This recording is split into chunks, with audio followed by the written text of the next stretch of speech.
iliibwa na mtu ama watu ambao mwanzo hawakuweza kufahamika, na watu hao waliiba gari hiyo ikiwa katika maegesho yake ya kila siku eneo hilo la hospitali manispaa ya Musoma.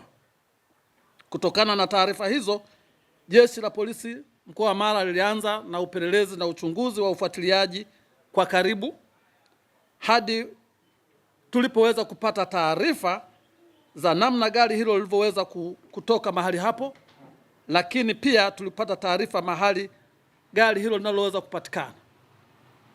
Kazi hii nzuri yenye weledi mkubwa kabisa, lakini pia yenye uaminifu wa hali ya juu, imefanywa kwa ushirikiano wa hali ya juu na wananchi, raia wema, lakini vyombo vya ulinzi na usalama, na kufanikiwa kuwakamata watuhumiwa 4 ambao ni Goodluck Steven Chacha mwenye umri wa miaka 26, mkazi wa Tarime mjini. Lakini alikamatwa mtu mwingine Karume Kimweri mwenye umri wa miaka 26, mkazi wa Mrombo Arusha.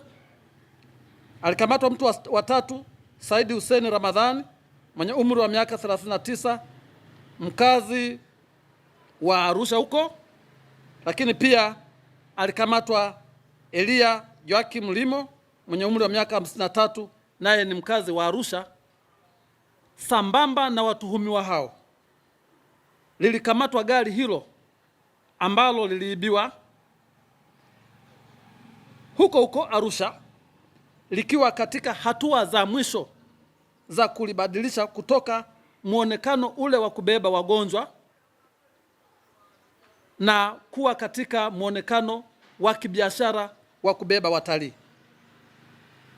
na taratibu za kuwafikisha watuhumiwa hawa mahakamani, kwani upelelezi umeshakamilika, zinafanyika na watafikishwa wakati wowote mahakamani.